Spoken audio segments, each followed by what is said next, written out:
that is. All right, good evening.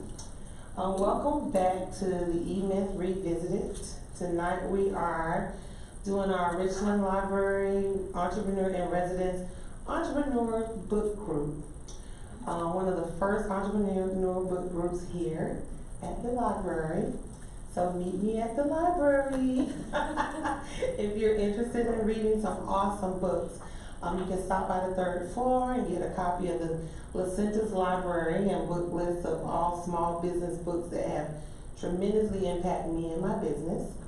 And thank you, Diane, for sharing that we cannot keep them on the shelf. That's right. Woohoo! That's exciting. That's really exciting.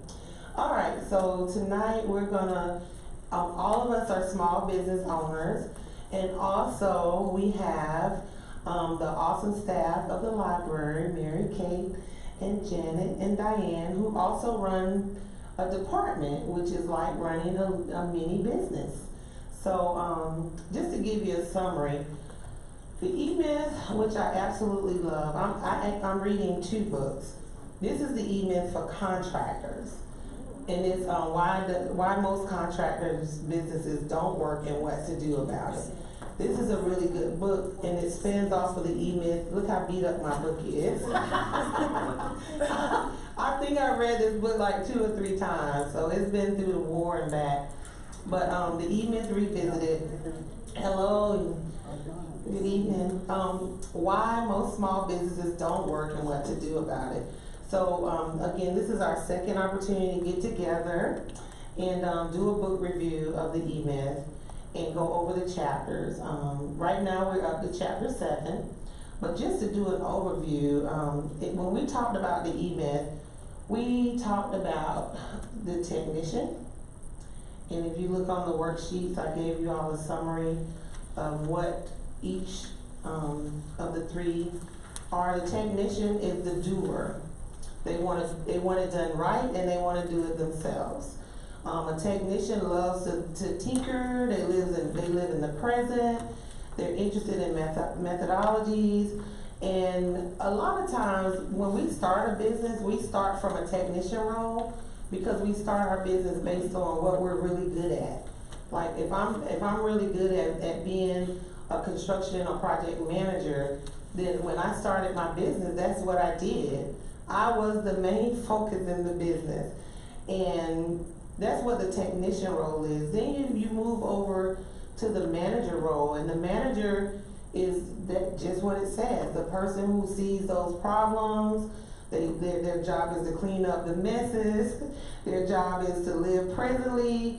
They're very pragmatic. They crave order, and that's normally what the manager is, the one that's there to help kind of navigate where people go and how they're going to do it. Then when you think about the entrepreneur, which is that CEO of the business, the entrepreneur is supposed to be, and typically is that visionary, the dreamer, the one who can see the big picture, know where they want the business to go, how they want it to go and grow. And a lot of times, they're the ones who's doing all the dreaming. But one thing I learned from the E-Myth is, as an entrepreneur, we tend to be all 3. We're the technician, the manager, what they say, we're the janitor, we're the manager, we run the copies, we clean the bathroom, we do everything in our business.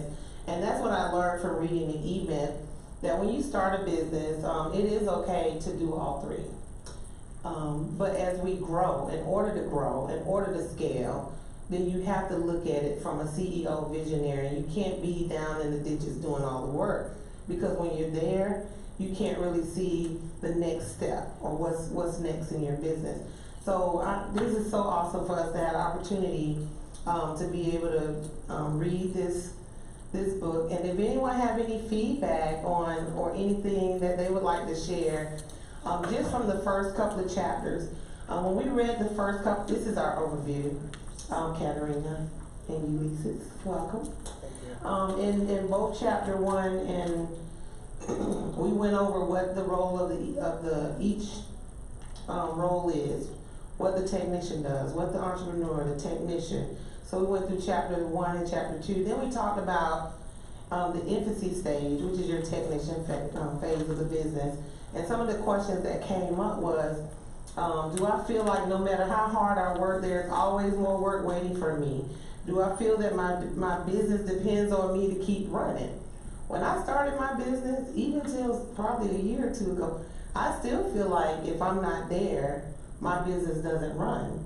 Like I have to be there in order for it to, because I am the general contractor in the business, so I hold the license, and I'm the main project manager. So in business, and think about your businesses. If you weren't there, will it still operate? And who is your key woman or key man that you can assign or delegate work so you no longer have to be there? And that's the technician phase. If you're still there, if you're still the one who have to show up to unlock the door, you know, to make sure everything is going, your team is out and doing what they need to do, or your clients depend on you and they call you for everything, then you're typically still in the technician phase, which is the infancy phase of business. Then we went on to the adolescent phase where you're getting some help. So as our businesses grow, we realize if I don't get help, I'm gonna go crazy. Or if I don't bring in someone to do either administrative work or be able to delegate some of the work that I do, I just don't see how my business is gonna survive. And I was at that point in my business that I realized if I didn't get help, there's no way I can grow. Even though we grew in revenue, we didn't grow in our team, which is really crazy, but we grew in our subcontractors, which allowed us to continue to do the work. But eventually, if you don't grow your team, then it's hard to scale your business. So chapter 4, we talked about the adolescent phase, like do I hire people to do what I do not want to do? So in business, one of the things I looked at, what is it that I really enjoy doing and what is it that I want to pass it along? Like, for instance, like I love going out on the job sites. I like going to check on projects, but as my business grew and we had more projects, I couldn't go and touch every project anymore. So as a business owner, you have to start bringing in additional help. And it also talks about getting out of our comfort zone. So when we're in business, we get stagnant. We get like, okay, everything, all the wheels are turning right, and everything is going well, and then boom, something happens because we don't prepare for growth, because we're comfortable right where we are. And so I love how in chapter 4 and actually chapter 5, we kind of went more into going beyond the comfort zone in our business and what that looks like. And we asked, are my employees, or myself included, unaware of where the business is going and where their responsibilities fit in the overall business strategy? So are we clear? Do we have clarity in where we want our business to go? And if we have clarity, are we communicating that to our team? And so we kind of did, last time we went over what that looks like. One of the questions, when I feel overwhelmed when the business expands, do I choose to downsize or do everything by myself again so I can feel comfortable with the regained control? So in this phase, we're really realizing that we need help in our business. And y'all stop me if you have any questions or comments or want to share even what your experience are in each of those phases. Yeah, please share. That part, I think it's important to talk about the fact that when they were trying to grow, and he was trying to grow, and you found that one person that was like, you thought, hey, I'm gonna pass off everything to this person. You finally got a chance to breathe, and then you started getting phone calls, and well, this wasn't done right. Right. Bank balance wasn't this, and you let them, and then that's the reason that we ran back and say, you know what, I didn't get these calls and I was doing it myself. Right. As opposed to saying, you know, I still got to do some work. Yes. I can't just like take a break. No. Just somebody else to do it. And I've actually went through that phase with my wife. Yeah. I kind of like, she's Superwoman. Yeah. So she comes in, I'm like, all right, go ahead. You got it. But, you know, after a while, it's like, okay, well, there's certain things she can't do like I do. So, Right. you know, I thought she could do everything, but certain things she can't do like I do. So I kind of, like, I can't just relax. So I thought that was good. Thank you for bringing that up because the next part is putting systems in place so that she can do it like you do it. Yeah. So that you can step away. But one thing about when we start our business, one is our baby, right? So we don't want to let things go. We hold it so tight, we smothering it, that we don't want to share or delegate our responsibilities. But one thing, like you say, when you hire someone, and one, you can't turn everything loose. So you're in the comfort zone, but you still have to be comfortable to know at what level you can assign or delegate work to someone else in the business. And the other thing is, you have to be clear about what role they're playing. Like, what is it that you need them to do in your business? If you bring in an assistant, for instance, then remember you make a list, what the things I love to do, and what things that I can delegate and don't really need me to do it. And when you figure that out and you assign it to the assistant, you have to be clear on the role that they're gonna play and what it is that they're gonna produce the deliverables for your company. Because when you don't do that, then you kind of leave them out high and dry. And they just say, well, I see them doing that over there, so I guess I'll go try to do that. And then they don't do it the way we wanted them to do. But then we have to step back and say, well, how did I not communicate what I needed them to do in business? And I'm sure even in y'all with work that you do, you still, when you're managing a department, even for a company, the same thing applies because you hire a team to come in, they have a job description, so you know what you know what their role should be, but then they go through training. Why do they go through training? Because you want to make sure they understand this is your deliverable, this is what we needed to do. It's the same thing in running a business. And a lot of times as small business owner, we don't do that. We just bring people in and say, oh yeah, go do that over there. Oh yeah, by the way, go do that, go handle that over there. And then we don't put that structure or system in place. And that's what we're going to go through tonight as we get further into chapter 7 and 8 and 9 and 10. What does a system look like? And that's how, like a McDonald's. McDonald's, and he talks about that in E-Myth, they have a system for everything. How long to put the fries in the bin? When to take them out? How long to leave them in the warmer? What temperature to store them in? When you have processes in place, it's okay to step away and allow that business to run like clockwork, like we talked about in our last week's session, which was good too. But think about your business as a small business owner. We're going to get to the next chapter, like a franchise. Think about how can I build my business like a franchise with all the pieces and parts and systems in place where easily somebody can go, you can just go duplicate it in another location or in another area because you put everything in place that's needed to make sure that it runs. So chapter 6, we talked about the maturity phase, which is your entrepreneur model. And remember, E-Myth is the entrepreneur myth. So entrepreneur model, it starts with clear vision of who the business will serve, and it's subsequently determining out how to build a business that will best serve our customers. And that's what the entrepreneur, and some of the questions that came out, like, do I have a clear vision of how my business is coming in years, how my business will be in the coming years when it's completed? Do I know how my business look to customers? Like, how does customers view what we're doing? What are their review on what we're doing? How does this business stand out from my competitors? When you're the entrepreneur, which is the CEO of the business, and you're not in the trenches doing all the work, you can start looking at how to grow my business. What customers am I not seeking that we could serve? But when you're down here working every day, doing the grind, you're not thinking about those things because you don't have time. So that's what I love about the E-Myth. And then you give you time to think, like, what does my customers really want? Is the service I'm providing, is that all they need? Maybe there's something in addition I need to be providing. But when we're so busy working in our business, a lot of times we miss those parts. Unless, of course, you have a partner. Maybe one partner is instrumental in the visionary side, and then the other partner is an implementer. They're the ones that go out and make it happen. And you do have some businesses that are, you know, in partnership and it works. Then chapter 7 is where we're gonna start. So before we get there, do we have any questions or feedback? Anything that anyone would like to add before we start on chapter 7? And mind you, we're not reading the chapters word for word.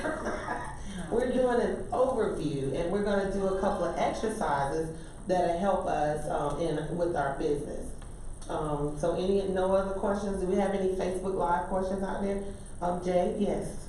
I just think it's important, in that part, understanding that difference between being an entrepreneur and self-employed. Cause a lot of times when we start our business, we're thinking about our passion, the part of it we want to do, and we're in it, and there's so much other parts to do it. That E part means it's not about you anymore. She's talking about your customer.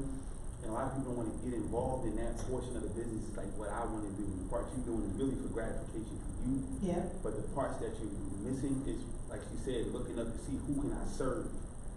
And if you're not in that space, sometimes you might have to, we talk about creating a system, you got to do it in a small, like very small. It's like big marketing agencies will come to a place like Columbia from New York and put a marketing plan in place. Spend about $100,000 here.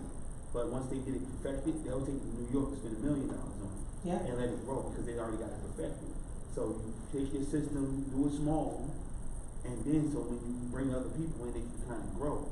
But you definitely got to focus on your customer more when you become an entrepreneur. Because a lot of times we're doing it for the money. We're saying, okay, well, I can make a bunch of money. I left my job because I can make more money, and I make up the job. But when you're trying to grow, it's not about you. It's somebody else's paycheck that you're working on. It's a client who you got to serve. Do you want to leave that client in the hands of somebody who's not capable or not? Do you have a system in place so that you know your client is taken care of at all times? Yeah. That's the hard part about this part. When you graduate from being just working for yourself to saying you're going to be an entrepreneur and start taking care of people. And I guess, and I relate with you, and I got this from my wife. I mean, y'all know my wife, I'm pretty sure. When you become an entrepreneur, I was like that in those stages. I was thinking money first, but she told me that you become a problem solver. You go in business to create a solution.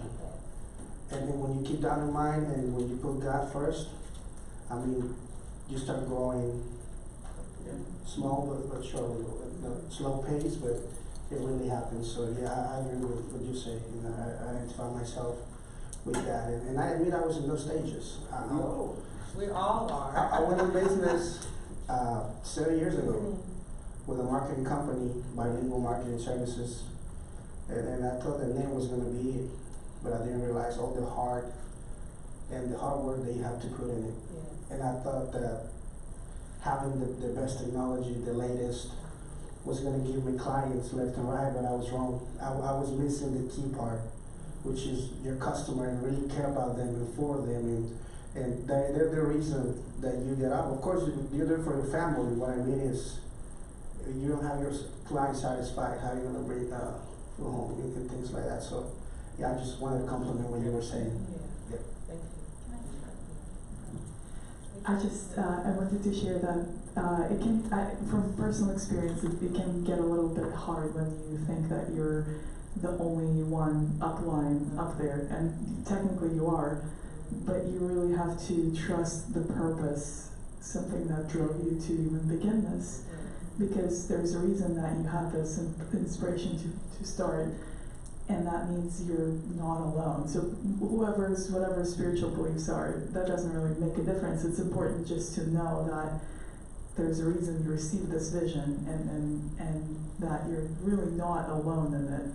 And I think that's what I personally struggle with the most in terms of hiring people and keeping that faith in the purpose overall. So, but it's a challenge, but that's something that can also propel you forward and keep you going, even when you feel like you're all alone up there. There's something above. Thank you. Oh, thank you.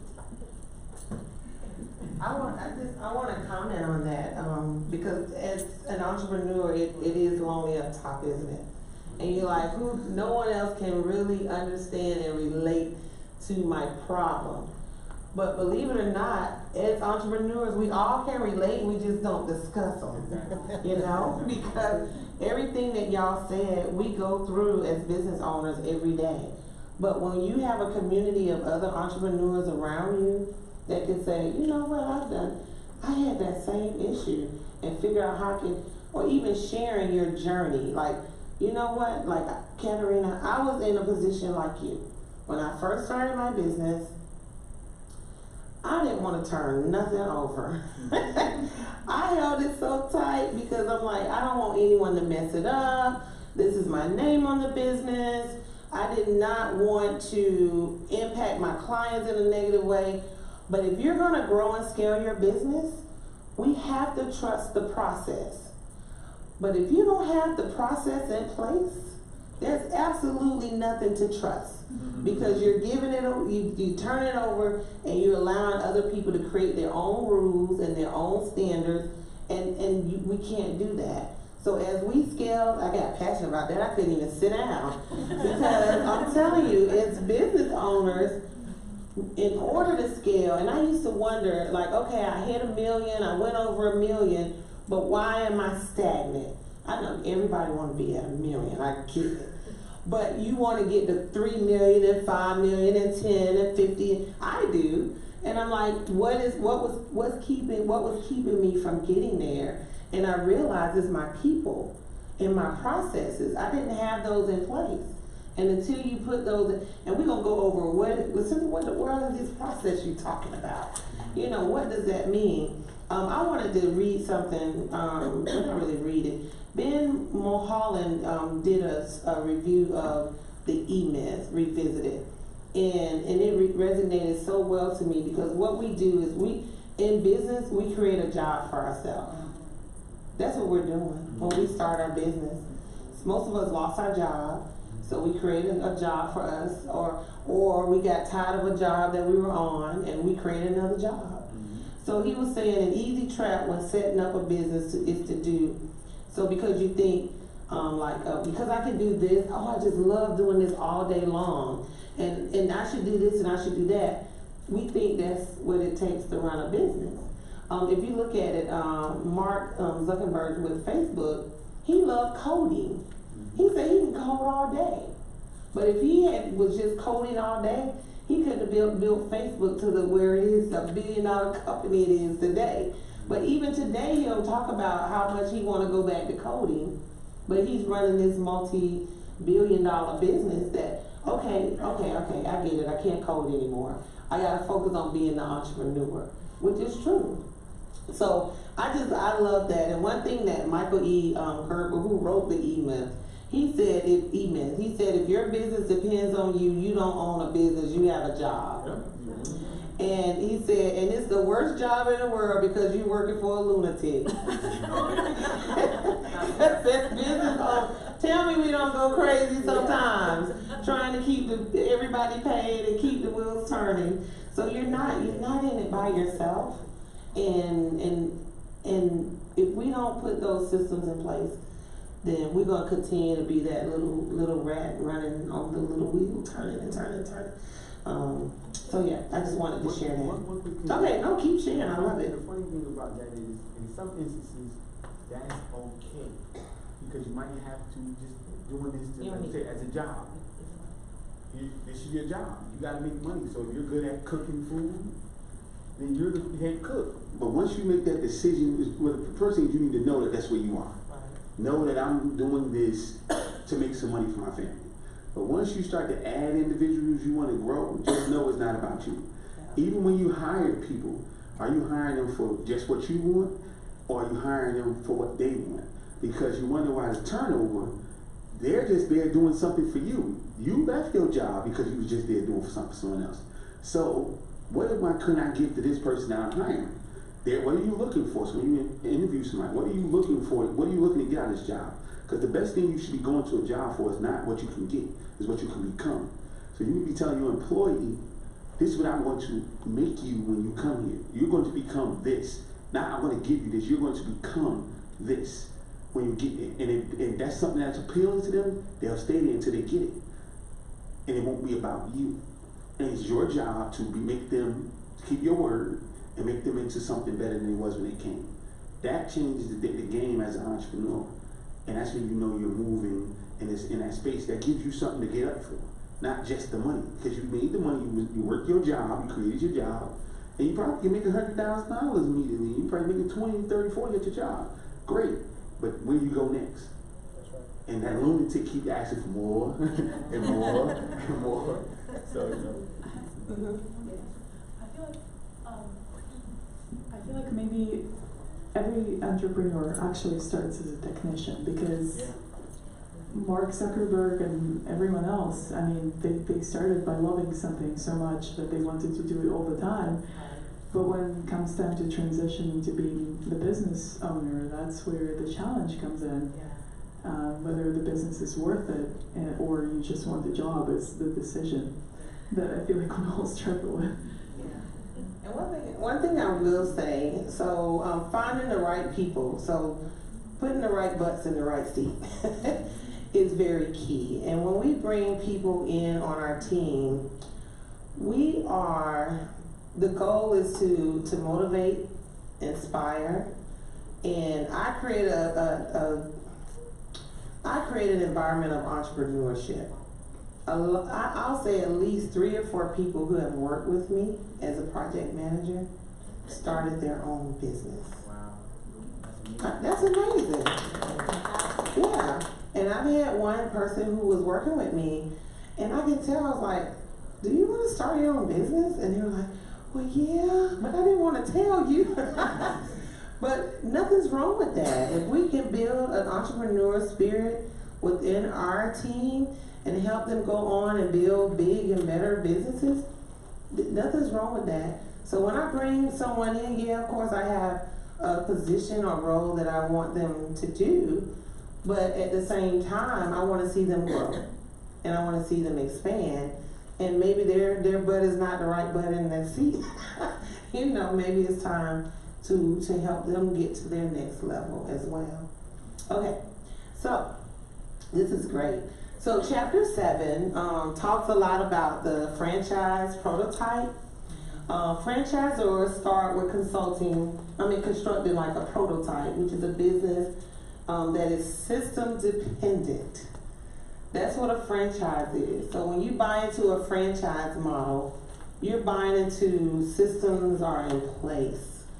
And most of the times they work pretty good. That's why they charge you that nice hefty franchise fee. Because what comes with it is it could be the technology, operations manuals. I mean, the whole rigmarole of how to run the business is there.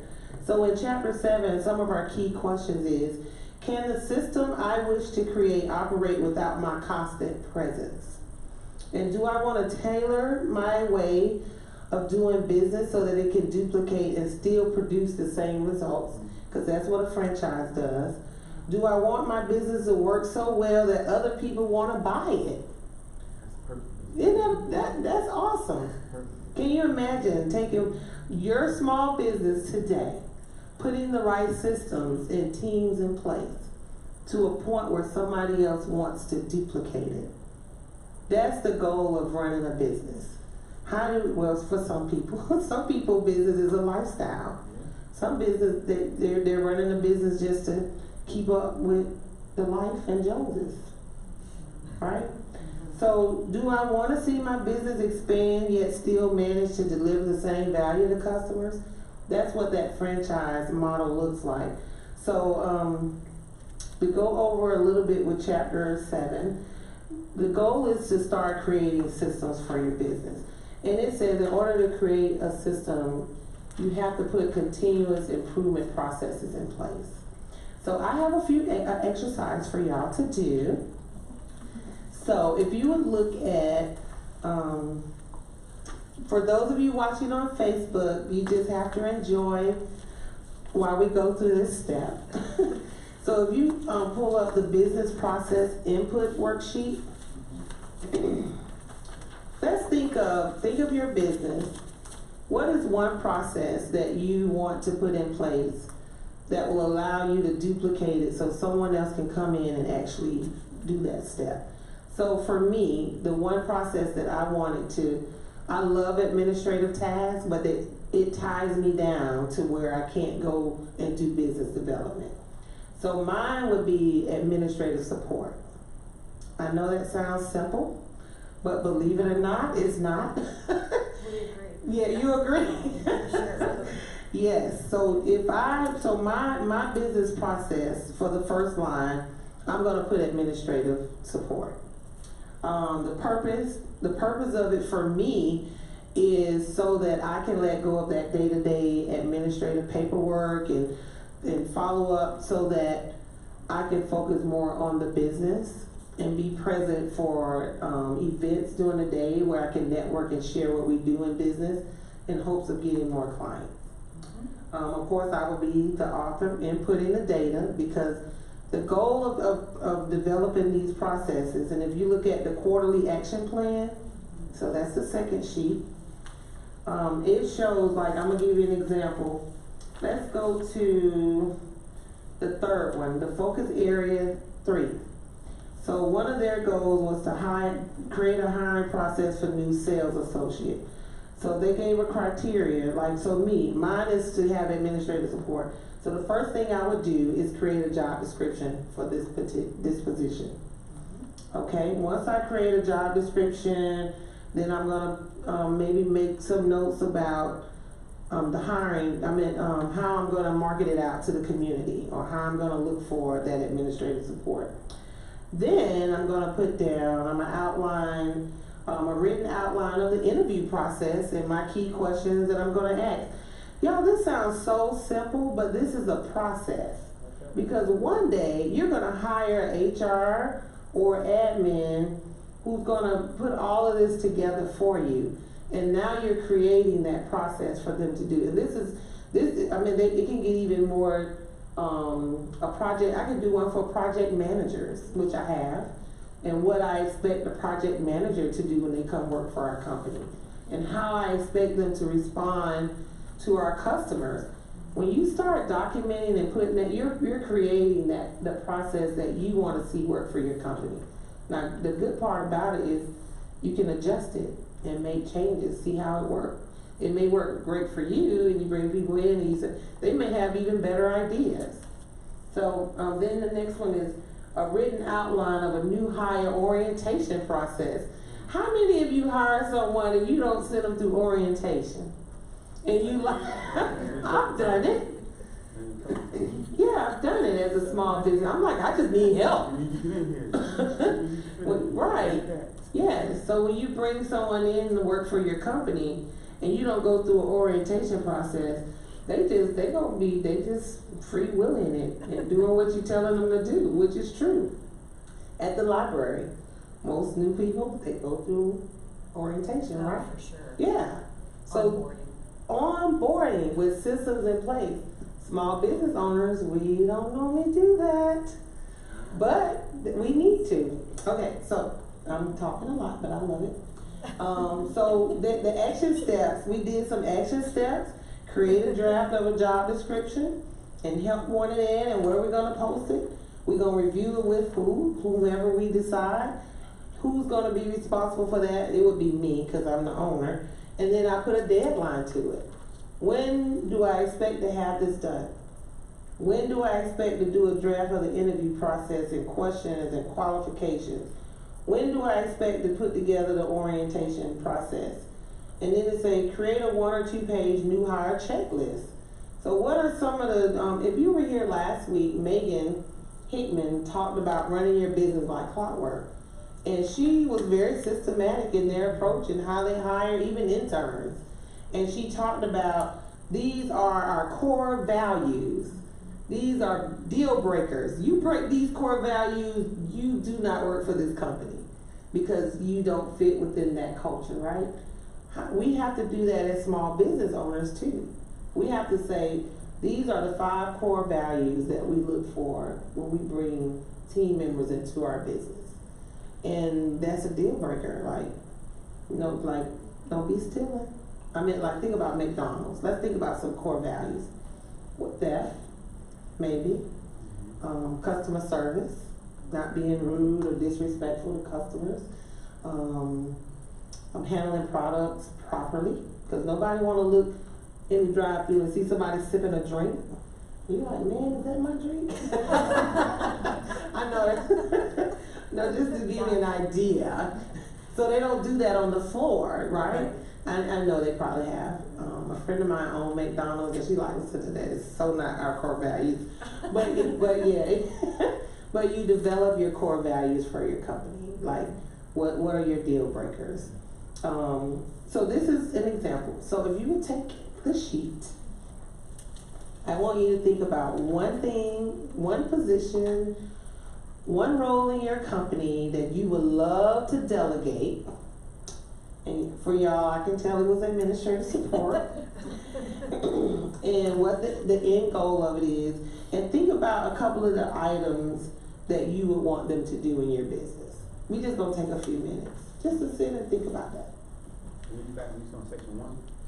Yes, this on the business Okay, process. I already did. Okay, you did it? I was already. Excuse me, if you go down to the bottom, now you can put a description of the step or the process that you'll use, like kind of like what they did with the focus area 3, action steps. Like, what will it take for you tomorrow to go out and say, okay, I'm ready to do this? It may not be tomorrow, but what will be your action steps? Does that make sense? Yeah, we won't go through all of it, but we'll at least get to that step. So I'm gonna also participate.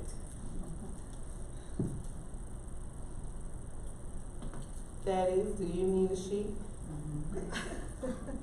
Yes. Sure. Do you really? You own a business too.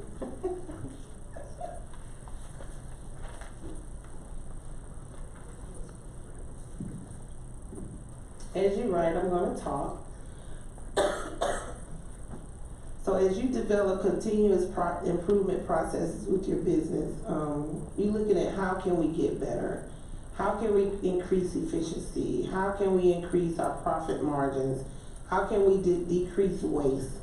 How can we increase our audience, our marketing to the community?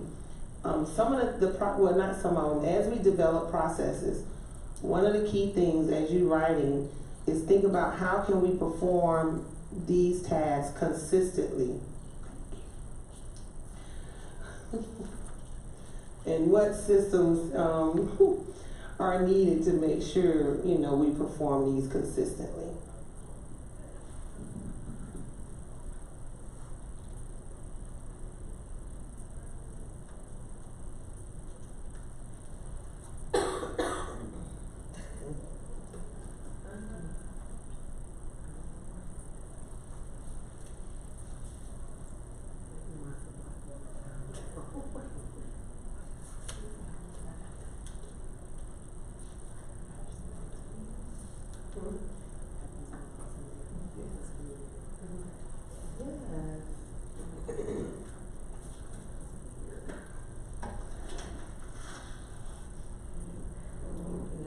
You have a question? I do not. I don't own a business. No, I've worked that's in the okay. library for 30 years. I know. So you've seen the process. I have been a manager before, but Yeah. honestly, as I go to the end, well, retirement will be the second. Okay. But no, I like just being. See, I would be her admin support. if I Right. could. I would do that job. Just all But the you time. know that. You want to be the technician. Yeah, you're the technician. would. I get it done. I would. Yeah. Because everybody calls me their administrative assistant upstairs because they're like, I always know who's supposed to be where, what desk, where, what's the schedule. Right. And business owners need someone, And I like They doing can that. come in, right. I enjoy being that, the having, technician. yeah. Yeah. And that's, as business owners, we look for technicians who enjoy doing what they do. because your role will help us grow our. Right, well, that makes me feel better. Yes, and put But systems you in know I love my place. job, I wouldn't have stayed, I wouldn't have been here that long. It's amazing that we all have to, whether we're out in the business or not, be okay with where you are. Yes. Understand where you are, your place. Because you might not own a business, Right. but that doesn't mean you can't invest in someone who owns a business. Right. So that might not be for you. Like some doctor, you can't go and tell a doctor who makes $500,000 a year that you have to leave your job. You know, you're probably getting everything he wants, but that doesn't mean you can't take the finances he has. Maybe he has the passion to own something, and he can buy a restaurant. But he doesn't have time to work in a He does, restaurant. he can. You know, so you put someone else that had a passion. Oh, my sister can cook, or a good friend I met Right. cooks. Okay, so I'm going to own a restaurant. So if you're passionate about what you do, you can consult. When you retire, Well, yeah, I've You already know, thought of some things about exactly, doing you after know, I retire. I mean, cause you don't really admin for a retire, I mean, I'll long retire time. from the library, but I won't Yeah. retire from yeah. life or Yeah, work. Right. I hate to do that for 30 years. I come someone else is very strong. You know, I work with baby boomers. They the ones that have all the knowledge. Right, And you've been working the job for 20, 30 years. Nobody knows more about the job than you. Right. And just knowing how to translate that to a consulting position or job or business, they probably hire you back and give you double the salary. I mean, that's happened. On the manufacturing field, somebody retired, they'll bring that person back on to be as a consultant. 6-figure salary, they don't have to pay insurance, pay contracts. That's true. You know, so different situation. You already get your pension, got a good job, you might still have, some benefits, and now you still get $100-something thousand. Well, I'm liking that. This is what we do, consulting, we teach people how to get where you want to get to. Right. Because it's there, but knowing where you are is gonna be way better. And that's one of the things as entrepreneurs, we don't wanna say, like, I'm not good at this, I'm not that great at this. It's my business, I'm supposed to be great at everything. That's the hardest pill to swallow. What he said in the book, he said, the person's gonna leave. Once you see I don't know what I'm doing. I Once know, you look at my book, right. The imposter syndrome, right. yeah, as soon as you look at my accounting books, he's gonna leave. You're gonna see I don't know what I'm doing. He's still here. I know. Like, he's still standing there. That type of stuff is exactly how your business is. It is. You don't wanna let nobody behind the veil. Yeah, that's so true. A lot of times we are like that in our business. Like we don't want people to see, oh my God, what if they know I can't do this or that? And when my first couple of years in business, I didn't always have a full-time accountant. And so I didn't keep the best book. I kept good books, like tracking everything, but I didn't always know where this go and that go. And one day I was like, I just have to get help and admit that if I'm gonna grow my business, I need some financial help from an accountability standpoint and accounting. And so that's what made me hire an accountant to help me. It took me 2 or 3 years to do that, but I realized if I didn't, I grew so fast that I would really put myself at a disadvantage. And you're right, businesses that, sometimes we know that we lack in an area, but we don't always seek the help we need quick enough. So does anyone want to share what's one of the, thank you. Does anyone want to share, what they wrote? And what business they would like to, what position they would like in their business? I would like to hire someone to manage a customer relation management tool. That's great. I do not like doing that because I can't keep up. Yeah. So I know they're, I should have said that right now. I just realized you were sitting there. Anyway, we talked about that today. Oh, I didn't mind. Oh, Yes, I have an outside work, but I'm I'll bring my sexy dress just for you. Okay, so anyway, in my business, there are lots of people, by the way, I'm a coffee vendor, so there are lots of people who drink coffee. I'm sitting here, young lady, watching you with that coffee cup, and I'm drooling like Pablo's dog. Me too. Yes. So with that said, so many people come through my business and I do not always capture Wow. their information. And so I can guarantee you, in 5 years, I've served over 1 million people. Yeah. Ask me how many is on my email list. Oh. We got like 500. No, I said 1 million. I'm not exaggerating. Yeah. I'm probably underestimating everyone who put their lips on a cup of coffee that I served. Yeah. But I do not have their information. So I realized Wow. the light bulb came on. She drinks coffee. Why don't I have her email information? Why don't I have her address so I can send her a Christmas card? So the customer relationship management tool will help me bring it all in. So what's your action step? So my action step is to hire someone. So I've already been looking for the tools. There are plenty of them out there online, some online tools.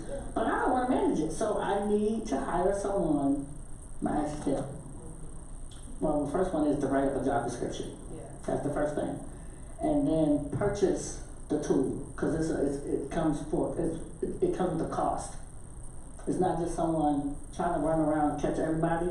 If you notice how when you go to a lot of stores, they say, "Can I have your email address?" That's what they're using. Yeah, exactly. So I have a question for you. So you mentioned, you know I have a question. So you mentioned the job description. Yes, ma'am. But then you mentioned like hiring like a company. So are you considering maybe like an intern, or do you want to hire a company to do it, or are you willing to bring in an intern, buy the system, and let the intern input the data? So let's think about what's a better fit for your business and cost effective. Cost effective is hiring the company. However, we talked about releasing stuff. I don't. You don't want to manage the intern. Just admit it to me, Mr. Queen. No. But she's honest with it, right? Excuse me. No, I would not like to. I would not like to do that. Okay, well, see, but that's okay. It's your business. Because in my business as well, people don't stay. If you know anything about baristas, they are here for a season. Yeah. I don't have time to manage people like that. So they leave, they take the knowledge out the door, and now you gotta train somebody else to do it. Right? Yes, ma'am. Nothing's wrong with that, right? So I'm gonna give you an example with Need a Lift. Okay. So Need a Lift, I had to come up with not only a scheduling software, but I needed to come up with a way to keep track of all of our clients. Mm-hmm. And so, of course, I ended up buying into an online, Mm-hmm. cloud-based system. Mm-hmm. But I still had to have somebody to manage it. Yeah, to Mm-hmm. do the input. Mm-hmm. Which that's what my office assistant took care of that. Mm-hmm. And she was really good at that. Mm-hmm. And then I didn't have to touch it. Mm-hmm. And that's how it should be. That's exactly how it should be. But if you bring in a company to do that, start researching. So that should be on your action. Research companies that provide not only the technology, but the person who can do it. Because a lot of times you're buying the technology, or you paying that monthly recurring rate. If anybody out there on Facebook or anyone in the room have any other advice, please share. So what other, did you put any other action steps on there? Create a backup tool to that process. So you got the cloud base, but if for some reason we did on Excel and it just died and I lost that tool, you hear it all the time. People lose all of their information. So one of the action steps was to create a backup tool to whatever I have going on. So let me share with you about Need a Lift. Need a lift. So I had a software that allowed me to do importing and exporting and integration and all of that. So I would import all of my files, create an Excel sheet, and I print them, and I'm still old school paper, I be killing the trees. And I put it in a binder, and I'm there until it's time to update, whenever I do the update. So that way I have a hard copy. I'm still old school, y'all. I like that. Because I'm telling you, this is shut down. Yeah. You lose data. Yeah, crash. Right. Yeah. Okay. So anybody want to add or say, make any comments? Confession. I'm sorry. So part of my business is I am a technician, so I do the stuff that I do because I just can't teach it yet. However, there's another side that I'm starting, which is kind of more of a blog initiative, and I brought people in. I have people that are working with me, they're as contractors. So, but however, I've been doing tasks for them because I can't let it go. I'm sorry, I just had to. You've been doing their tasks? Yeah. Oh, so Yeah. you're afraid to correct them? Yeah. Have you actually written down the process and the steps? I have. My technical college degree is in human resource management, so I have written it all down, and I've been just. So what's the missing? Identify what steps are they missing?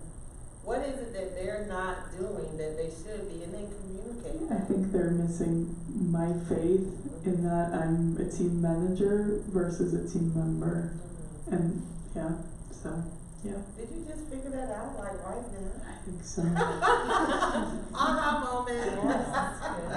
Thank you. Anybody else want to share? Okay. Oh, yes. Okay, I'm going to get the mic. I got the microphone. Okay, this is almost a little intimidating to me, but I'll dive in. I'm gonna just jump and believe my source on this. This is a theoretical worksheet for me. So here goes. I have thoughts in my head. So right now, I am all three, and I know when I dig into my business, I will be technician first. But the battle of the entrepreneur has me slighted, anxious, and scared as hell. But I push through, and I think sometimes I get up and I put my menu together. I want to own a fleet of food trucks. I'm going to tell them what you Yeah, own a fleet of food trucks. It's almost a small delicatessen and everything but the kitchen sink. But micromanage so you can get a sandwich or a salad on the go for lunch. Or, you know, I can pull up where, you know, men eat meat and potatoes, you know, like the bodegas and things of that nature. Small, compact, you know, quick to do, but also good because I can burn. But burning means cook very well. Okay. So reading the book, the tidbits that I did get from it makes me apprehensive of the fact that leaving my truck or my business or my kitchen to someone else and it not being the salad that I perfected leaving my window. In my experience, I am experienced with touching every plate in a kitchen. I've been a server, I've been in the back of the house making food, perfecting recipes, changing up things, but I've also been on the receiving end of sitting down and saying, that's not like the picture. I want my money back. Those are the things that run through my mind about my business. But if I was there, now I gotta finagle with the thought of, you know, because I do have a family, you know, we're gonna be camping out in the food truck. Right. You know, so what was so that's the backstory. Yeah. But the position that I would hope for is an expo, which is an expediter of food. The purpose, which would be to the perfect presentation of food leaving my window. I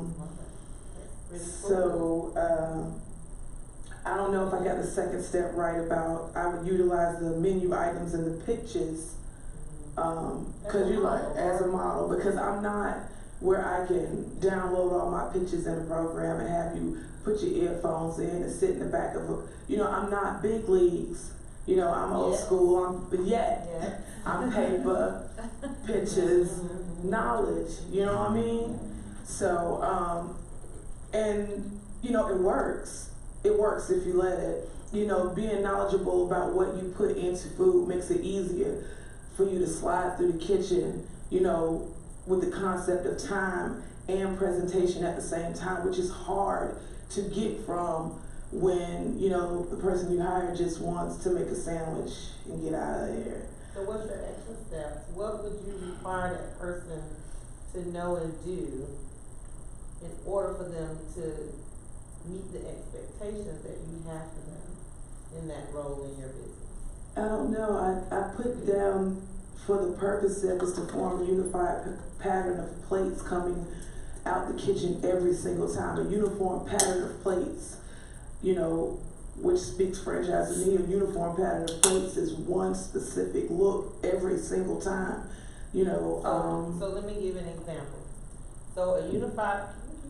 So the unified pattern of plates might be, okay, this is the plate you use. Yes. This is, you're being very specific about the order. Yes. That's developing a process. And it's saying, okay, that food, this green food go here.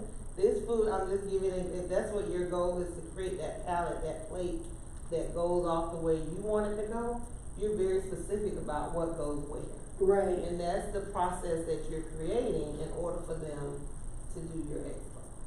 Every fast food restaurant ever has a process like that. Right. I manage the McDonald's, and from the amount of tartar sauce you put on a fish fillet, the order that it is assembled, how it is wrapped, how long before it needs to go out the window, how long it needs to be cooked. Yeah.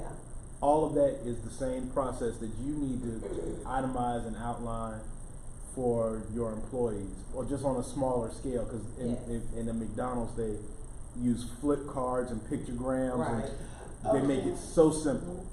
Would it be working backwards to start from there, from what I want my customers to receive from my employee, from then that like dictates my setup?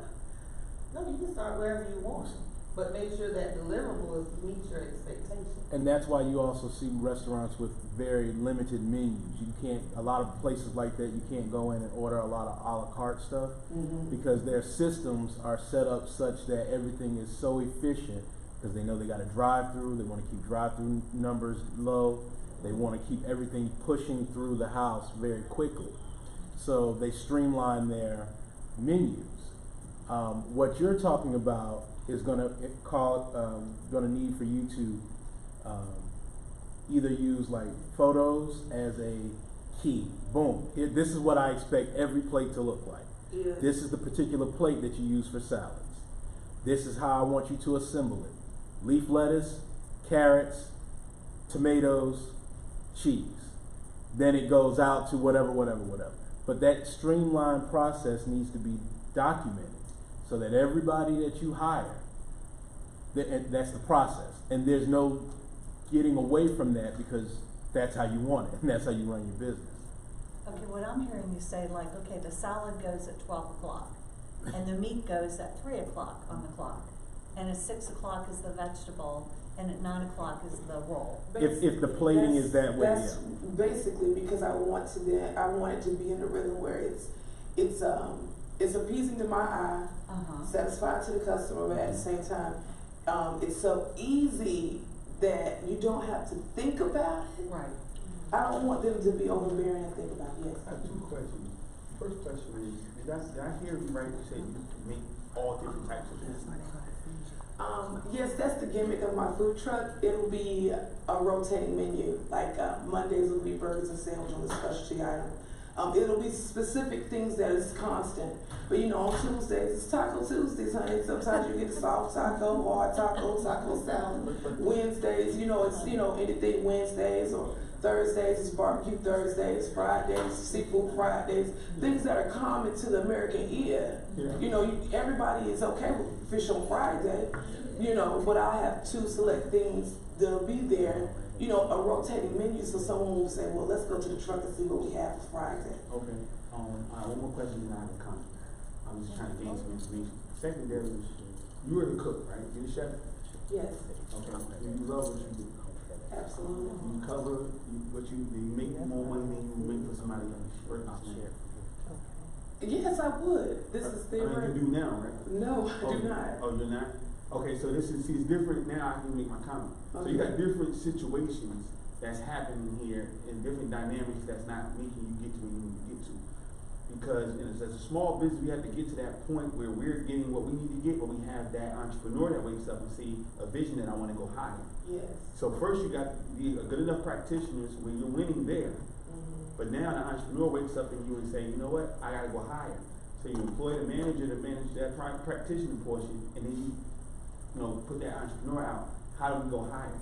That's gonna change what you do with your menu, because you're gonna realize that you're asking people to change the menu every day and chase you, because McDonald's has the same menu.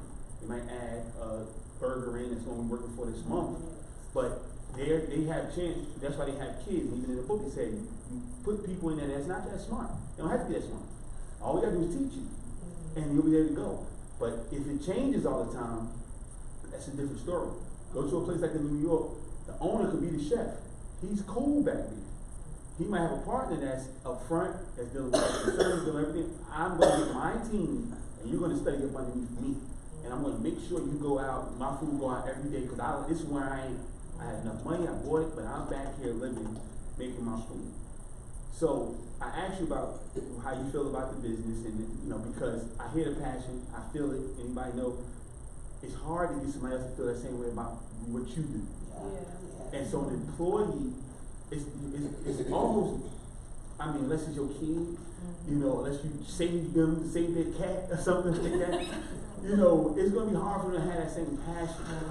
And you want to be realistic about what you're getting from them. So you see a kid that's hyped up about working for you, it might be because they want to be around. So okay, it might be nice to people. So we're going to let you deal with the customers. Not just your food. The food might be good. They might not worry about how it looks if the person that's presenting it to them is very pleasing to their eye. Not just looking, but they're nice, they're respectful, they treat them well, they make them feel good. Right. You know, we eat some family members' food that's not so great, but Auntie so-and-so takes care of me when I come to the house. At least she thought about cooking. You understand what I'm saying? So it's a psychological piece that works all the way around with the business. That's why I asked those questions first, to try to understand where you were in your space. But I think get your practitioner portion to the point where you're winning, and then you allow your entrepreneur to wake up. And then once you see that vision, you'll start saying, okay, this is what we need to do. Because it'll tell you, and you start writing it down and say, you know, I want it to look like this. And so this menu will be the one that's going to take me there. Okay. Not all the menus. This is going to be the menu. This will be Monday through Friday. This is what it's going to be, and we're going to do this for a year, and we're going to see what happens. Okay. Thank you. And let me tell you something too. As business owners, we keep a lot of stuff right here. Like a lot of what we do, a lot of the processes and everything that we want for our business, we wonder why people don't do it because we still got it trapped here. And a lot of times we're not putting it on paper and documenting those processes so that, just like with you, you have an idea of what you want your business to look like. You already know what that place should look like. And if somebody don't meet that expectation, it may be because you didn't communicate it to them. So that's what, having the processes in place, creating that franchise model, which kind of goes on over to chapter 8. We're looking at how can we create a repeatable system? How can we duplicate it? How can we make sure that we have it clear so that others can within the company perform as if we envision? Yes, to me. So question, and I'd like to answer it as you want it. You need the mic. So, no, You good? Okay. can you hear me? Yes. See, you take so much. Okay, so, processing. Mm-hmm. Can you hire someone to create the process? Oh, If I'm the technician, I'm just going, gone. And I didn't have time to write it all down that you just said. Mm-hmm. Is there a profession out here that builds processes for a company? There's That's what I need. well, I mean, if you look up eMed, they have a consulting company. Okay. They take this book and they relate it to your business. Look at the EOS system that Megan talked about last week. So hold on for a minute, because you Okay. got past. EOS is the Entrepreneur Operating System. Okay. You still got past. Okay.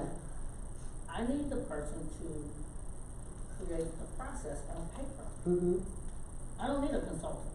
I mean, we all need a consultant, let me Oh, be so clear. you We need- all need a consultant, but the consultant is just gonna tell me what I'm doing right and what I'm doing wrong. Okay, I got it. That's a Who's coach. gonna? No, that's- yeah. No, but no, I don't want Mhm. a coach either. I don't want a coach, I want a consultant. You want someone I to want shadow someone you? that's gonna- If I tell them I want a CRM, I Mhm. want somebody to write that out for me.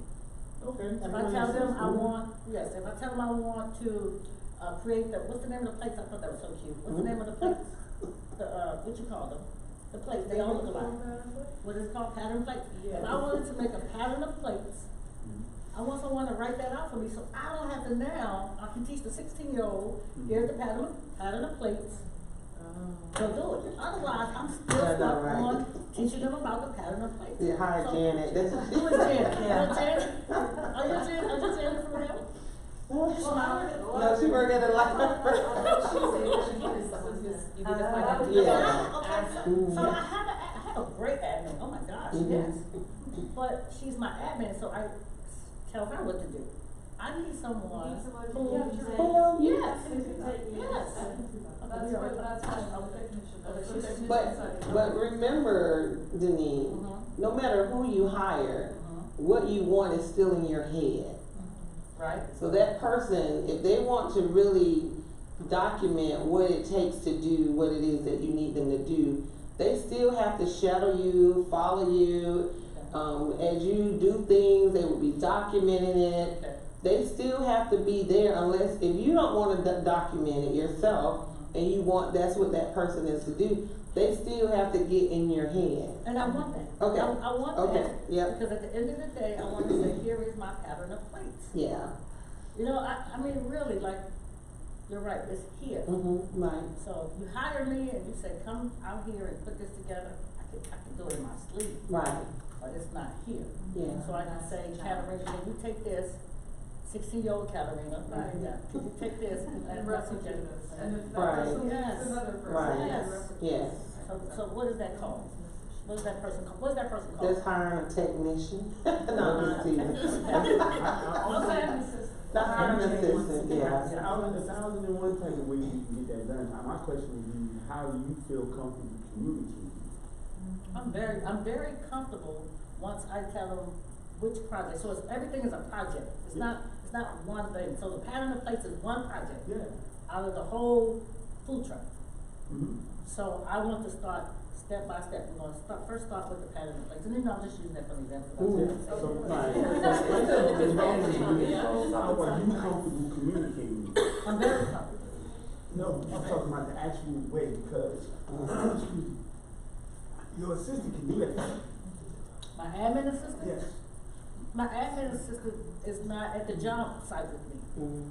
I mean, but again, so how are you comfortable communicating? Are you willing to sit on a Zoom message and sit with your admin and say, we're going to carve out 2 hours, and I want to tell you across Zoom how you need to do it, and then tomorrow, or give you a deadline by the end of the week when you send me back what that looks like, and then I'll critique it, and then we'll go back, and then before 2 weeks we'll have a system to put. Are you comfortable communicating it that way? Are you comfortable? You have to be face to face with the person, because there's multiple ways you can do it, but it's going to have to get out of your head, Right. That's to right. the person, and it's all about how you're comfortable with communicating. And more like it deals with time. It sounds like more so it's like you don't have the time to do all this you want somebody else to do. But you still at some point gonna have to carve some time out to give them what you have, then let them do whatever. So basically the question is how comfortable, what's the best way for you to be able to hand over that information to that person? So you use the operative word that's just like fell in my lap. It's called time. And as an entrepreneur, I'm sure all of y'all know what time. Time waits for no entrepreneur, nor so it's in my head. What you call us crazy? You know, the craziness is trying to come out on paper. Yeah. And I'm trying to communicate that. You said, well, how comfortable are you? I spend an hour or 2 hours with an admin, but we're not breaking down a project. So maybe I'm looking for the project manager and the admin to sit at the table at the same time. Because there's so many things. It's a pattern of plates, and then it's the I'm making stuff up, and then it's the truck location. So if I gotta put the truck on 4 different corners, 4 different days, that's a process in itself. That's the logistics. Yeah, and I think Yeah, that's. and that's looking at admin. scheduling. That's once a week. Yeah. Like 2 hours each week, and we're gonna carve that out. Okay, And then we'll have all the plan done in 3 months. okay. Let me give you an example. Okay, is that too, well, let me ask you, is that too long though? Because we talk about time, and It doesn't doesn't, have to. Yeah, go I ahead. mean, if you're not doing it now, then it's not too long. So Oh, well, when we're you- doing it, we're just doing it crazy like. Yeah, but as I said, so whenever you start, it's the best time, you know, so if you start tomorrow. Start now, You yeah, know, yeah. it's the best time, and how long it takes to get done, but if you got 15 systems, and you get one done a week, when you wasn't getting, and you probably wasn't getting anyone's done because it wasn't no organization, then that one a week, you start seeing some results, and then what happens is, the beautiful thing about business is 2 plus 2 don't equal 4 in business, and 2 plus 2 equals 8. Because maybe by the time you get to the 8th one, they catch on to what you want, and now they can speak for you. Mhm. You understand what I'm saying? So Yeah. that person becomes you, Yeah. and they're like, okay, I think she'll want this.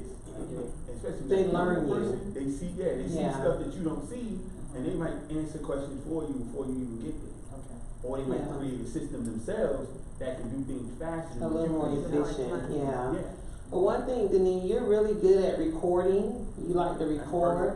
Record yourself Yep. as you're doing a process. Okay. And then get that your admin or whoever you bring in to actually go back, just like a doctor, what they do, they record notes, they, cause their handwriting, they always say, oh, my handwriting is awful, so they record it.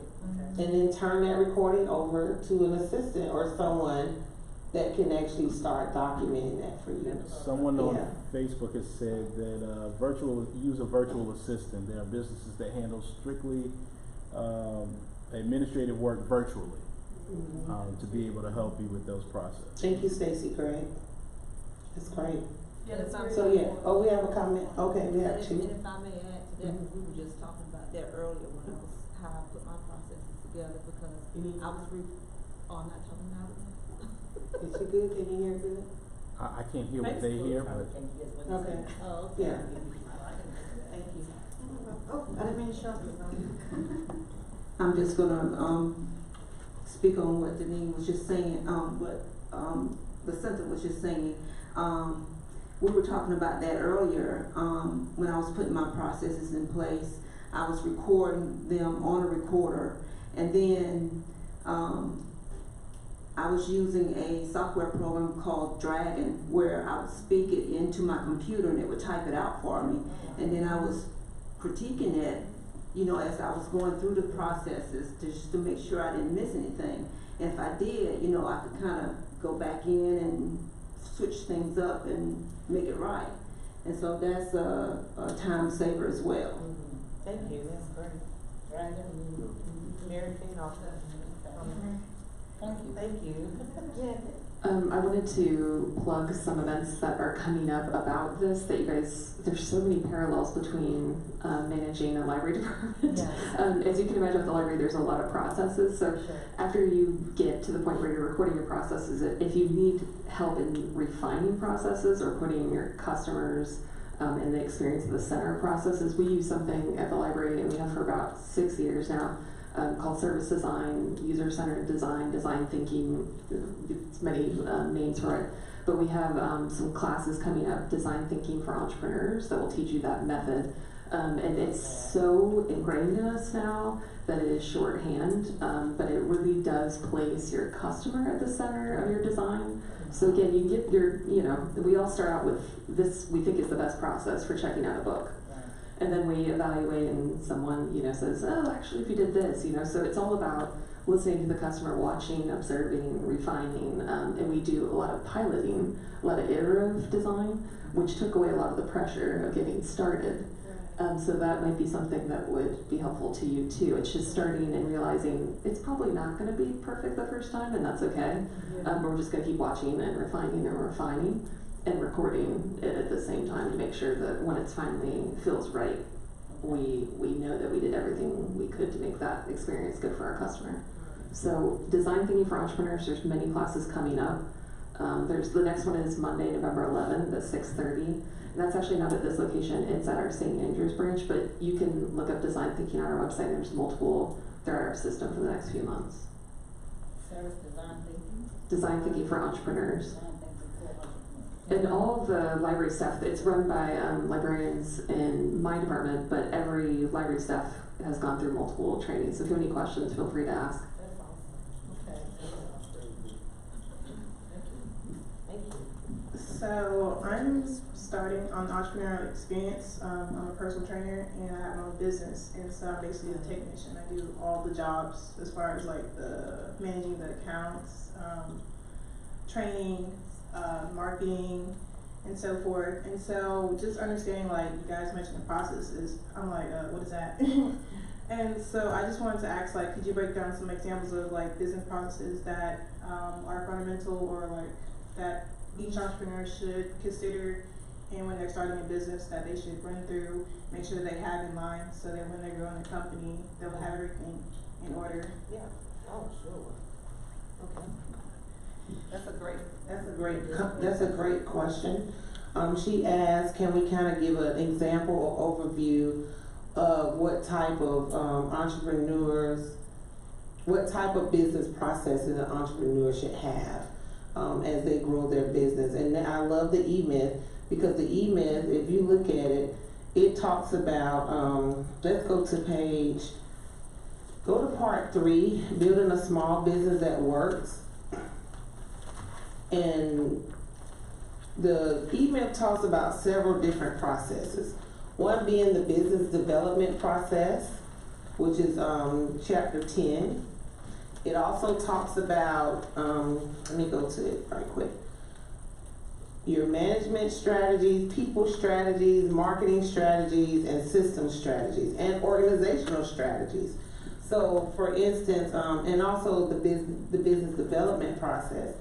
So take for instance a construction company. So every small business have key components of their business that have to be or need to be in place as they function.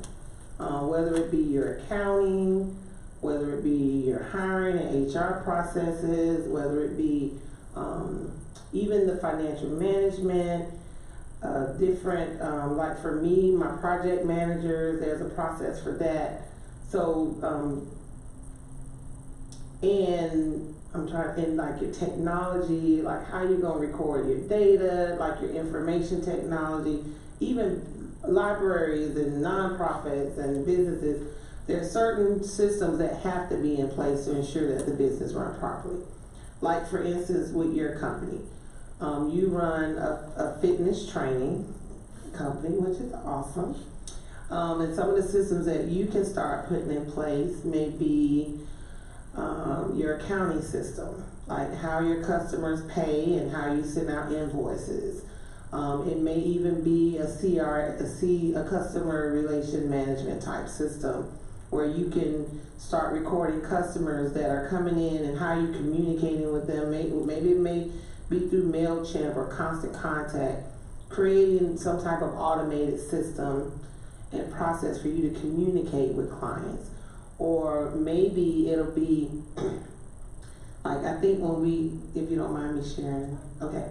When we did a coaching session, in order to create multiple streams of revenue, maybe you can record workouts or teach classes online or look at other ways of building your business, but put a process in place so when you start hiring other people to come in, they kind of know how your business works. I hope I'm answering your question. Yeah, so like when I think about business development, one day I won't be running LLE Construction Group. I'm gonna be sitting on the beach in Aruba, you know, relaxing, checking in, making sure everybody's doing what they're supposed to do. Yes, Katarina? I just wanted to add to this. I think this is kind of the transition where you go from business owner, not only technician, but then business owner to an expert, and you start teaching your systems to other people. So you're kind of mentoring others, but you're also charging for that knowledge. So you gather the knowledge that you've acquired and you turn it into a product, which is an information product, which is I think what you're talking about. Yeah. Well, yeah, that's one of the ways that before you do that, you're putting those processes in place. Like kind of going, so let me make sure how I can put it in layman terms. So, with my role as the CEO of the company, say I document, okay, and this is what I do just about every other day, is I make a calendar of what the activities I do. I make a list of what activities I'm doing each day, and then I start looking at which ones I want to delegate or move over to my administrative assistant. When I determine, okay, this, I don't want to do this anymore, like I don't want to send invoices out anymore, okay? Which I do that now, and I'm okay with that because I like tracking my money. But say for instance, now I'm going to bring an administrative assistant. She handles that. Where I had to train her how to send it out the way it should go out. Like, I know that sounds simple, like making sure, even a letter, what's the format that we send letters out? How many spaces do I put? Like, oh my God, I hate when we send something out and we got an extra space. That drives me crazy. But if I don't communicate that and put that as part of the process, I know that sounds simple, but when I don't do that and it happens, so now it's driving me crazy for no reason because I didn't share that process with my administrative assistant. Or say for instance, so everything that I do and have done, I had to train someone to do it so that I no longer have to do it. So I'm gonna give you an example with Nita Lift. So I had an assistant in Nita Lift, and I said, okay, I need for you to start documenting the steps of how, like literally, we would have a piece of paper here that showed you the steps to do something. And the reason why I had that is because I wanted to make sure we follow so tell me this. On your sheet of paper, what was something that you felt like you needed to hire or bring someone else in to do? I think the marketing process. Okay. Because, I mean, that's a good one. Business, I just don't want to do it because I don't like being on social media. And I know that's a good way to generate business leads from prospects, so I just rather pawn it off to somebody else. Yeah. The marketing, so that's one of the strategies that the E-Myth talks about, is the marketing strategy. And that is let me go to it. The managing, the people, and then the marketing. So marketing is chapter 7. And some of the questions that they ask, do I know who my customers are? Do you know the demographics of your customers, the educational level, the income? Do I know what my customers want? Do I know what my customers expect to get from my products and services? Do I know how to capture my customers' attention in 5 seconds? Do I understand the forces behind their buying decisions? So do you know when someone come in and train with you, what'll make them come back? Like, what are the key components? Putting that marketing strategy in place, and not only from that perspective, but how am I bringing customers to the table? Like, what are your marketing strategies that you're using? You can develop a process that you use in order to bring customers into your company. Maybe you do a special program every so often and everybody loves it. And while they're there, you're offering other things that you can provide, and so it'll help you, bring in more customers.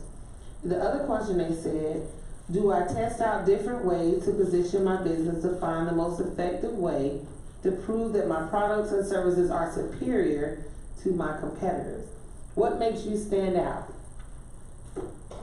And what process can you put in place to help you stand out? Like for instance, in construction. As I'm rebranding my construction company, we're doing case studies. Because the case studies allow me to provide an example of how I'm serving a client. What problem am I solving? And granted, maybe that's not a process per se, but it is a marketing strategy that I'm going to use so that potential clients will say, oh, I didn't know they did that. We have that same problem. Maybe we can bring them in and help us to navigate to a solution. So I use case studies as a marketing strategy, just to give you an example. Did Jay have one yet? Okay, go ahead. Ladies first. You want the mic? I'm so, yeah, I just wanted to add something. I think what you're saying about case studies is amazing, and I also think that when you have a customer that's satisfied with what you've just done for them, not a lot of small business entrepreneurs think about it, but a great marketing strategy is to capture their feedback, especially when they're excited and they say, what else can, this is so great, this is perfect. Can we do anything else for you? And you can capture just like a quick video with your phone of can I just ask you about your experience? That's the best marketing ever, because that's word of mouth of a satisfied customer that you've just done the job for. That's all I wanted to add. You can talk loud enough. As Ms. Panini said, outside with me starting off as just a photographer, same like you, just an independent contractor. You have to, marketing is very, very important. You don't need social media. I know that's like blasphemous today, but you really don't. I barely ever post what I'm doing or what I was doing on social media. After the fact maybe, but that's not why I do my business. And you don't have to. You gotta think about your business as, okay, beautiful young lady, you're obviously in shape if you're training people. When you dress up and go to a place, now I'm not saying put on nothing, but you might have a sweatsuit. Your sweatsuit with lady gonna look different than somebody else's sweatsuit. And you go to Starbucks, they're gonna say, hey, hey, you look very nice. Look, what do you do? That's the first thing people say. The second or third question, what do you do? Everybody knows you secretly. I'm a trainer. There it is. Now you might be comfortable with individuals, but now you just don't want them on social media. That's where market research comes in. Because the people you might be trying to market to on social media might not be a customer anyway. So you're doing a lot of dead work. And the person who want to pay you the money is right around the corner at Starbucks or right in the grocery store. And so you know what? In the grocery store, I'm not going to just go there dressed like anything, even though every time I go to the grocery store, I pick up a client. So I'm going to put on my tracksuit. I'm going to put on my uniform, what I train in. Right. And you're the advertiser. Exactly. You understand? Exactly. There we go. You're the advertiser. It's not, you got to think about it. You're first. People buy you. Because training is not something people need. They can use it, but so people are going to buy you before they buy your service. They'll say, oh, so-and-so likes you, so I'll go with that. You guys might not mesh. Relationships. Yeah. You understand what I'm saying? So when you like a business like Lucinda has, she's automatically knows she got to have more than just her. She's not going to build a house by herself. Right. Not saying she can't, but time, right, you get that advantage. No, I need help. Yeah. So automatically, she knows she needs it, but you can rock out by yourself for years and make a lot of money. Create other streams of income all by yourself, but don't think that social media has to be the way to do it. The only way to do it, yeah. Yes, and I want to say something too, because I was at the last meeting that Lucinda did, Clockwork meeting, and actually, and I can't remember the lady's name. Megan Hickman. Yeah, she got on stage. Now, when I first saw her, I thought, oh, she's in good shape. I see muscles. Tamara Brown. Okay. Tamara. Yeah. Okay. She's got muscles. I'm like, oh, she looks like she's in shape. And then she got up there and she started talking. And when she started talking, it was like and I was already tired because I had just come from the top. And she was all upbeat. I'm thinking, oh, okay, because I need somebody that can put a fire under my behind, especially when I'm tired.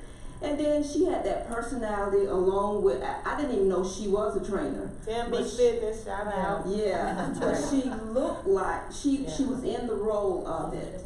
Yeah. And so I agree with you. You don't have to be necessarily on social media. Yeah. You're your own marketing tool. Right. You're your own marketing tool. Yeah. When you're a solopreneur in any type of businesses that you don't need extra help, you can if you want to grow, but those type of businesses, you definitely relying on you.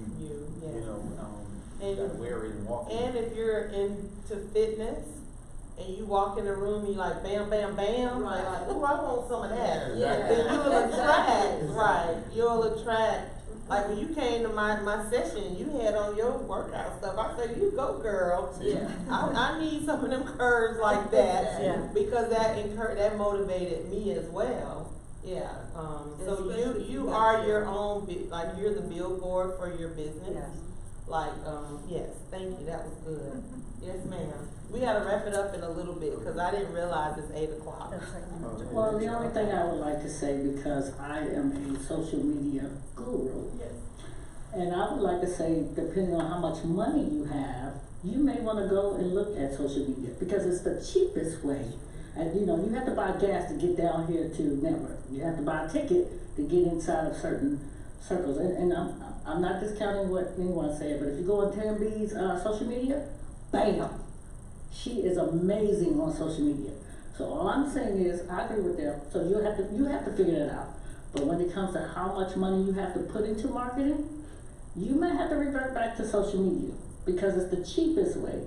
And you say, well, I don't want to do it, I want someone else to do it. But as Jay Helene said, we're buying you. So if you have me to market you, no one is buying me. I'm just marketing for you. They're gonna buy you. So if your budget is shady, social media is the way to go. And I'm just speaking from someone who started with social media, and I love it. I buy ads, I get so many customers, it's amazing. So people are on social media looking for what you have. Check out Tam B. Tam B, shout out. Check out her social media. It's amazing. But also consider videos. So if you're a fitness guru, then one video said 1,000 words, but it also, you can educate people. Maybe you can start sharing little tidbits that is beneficial for them and their their bodies. Maybe you can give them some good health tips. You know, so when you're looking at a marketing strategy, you have to look at how can I reach my potential clients. So you asked me, before we wrap it up, you asked me some other ways that you can put in business processes. Create an org chart, organizational chart. What does growth in your business look like? And it may be you might have an administrative assistant, you might have three other coaches working up under you. You may have, you create what that looks like. And what I do, I go out and look at other companies. How have these multi-million-dollar companies built their business? A lot of times they've shown you in these books, if you get the Lacentas Library, several of those books talk about how companies have built their business. What was the first employee they hired? What type of team did they need to grow their business? They're all in books, y'all. Oh my God, I love it. But also, it is in those books. But look at your org chart, look at your management structure. So as you grow your business, what type of management, what is a competent manager to work with you? What does that look like? What roles will they play? What job will they do? Start looking at I'm just doing a quick little overview. Then people. As you grow your business, you're going to depend on other people. Maybe you hire other trainers to come work under your company. That's the goal. Yeah, that's the goal. That like you may provide a specific fitness type trainer. Maybe they're gonna come in and do cycling. Maybe they're gonna come in and do Pilates or yoga. But it's all under your umbrella. So what does growth in your fitness business look like?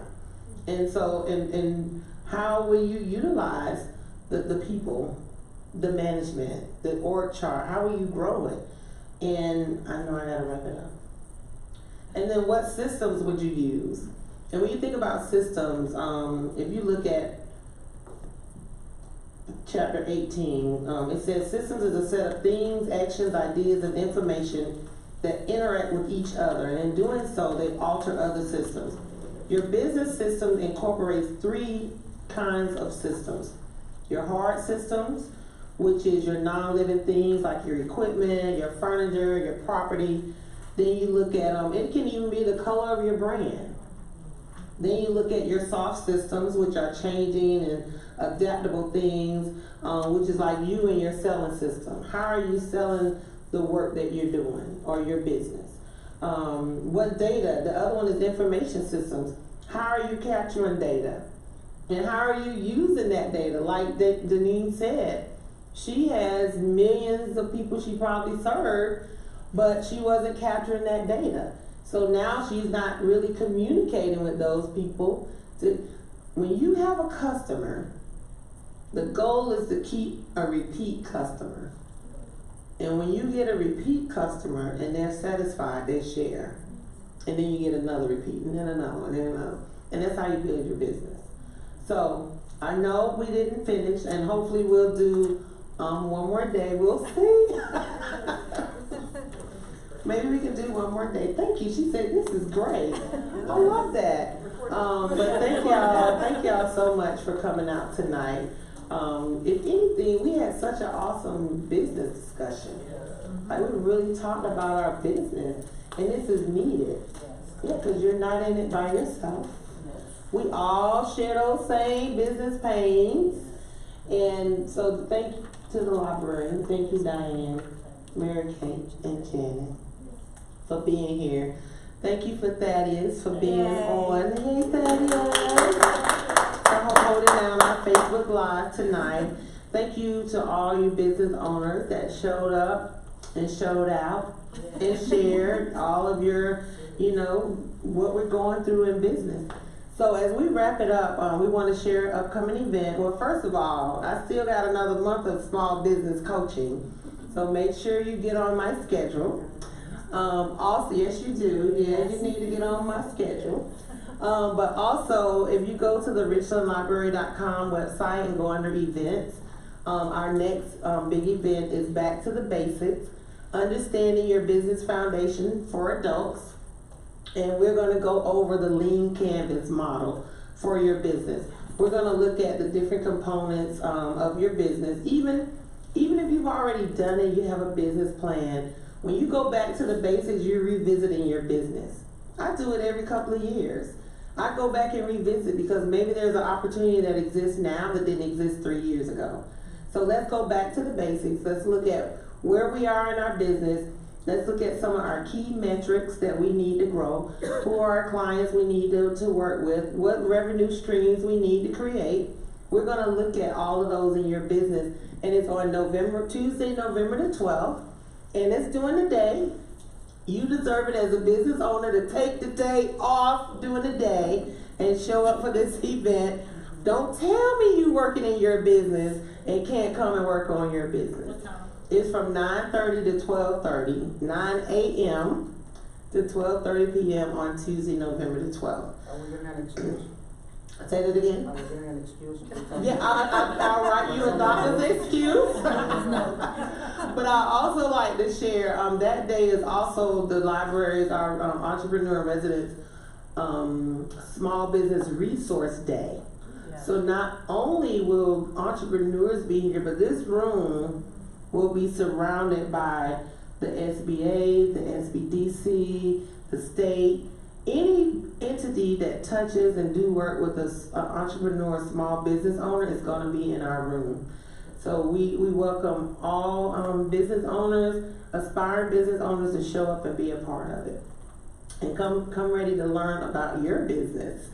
And that's it. We're going to wrap it up. If there's no more questions, I don't see any questions on Facebook Live. Again, I want to apologize to Facebook Live. I did not know that I wasn't streaming from my page, but from LLE Construction Group, so you may be able to go back and see it there as well. But and also we tag Richland Library, so you should be able to see it from Richland Library Facebook page as well. But thank y'all for coming out. Thank you, Stacy. Thank you for those who are watching and commenting. Have a good evening. There's a flyer on the table too for that.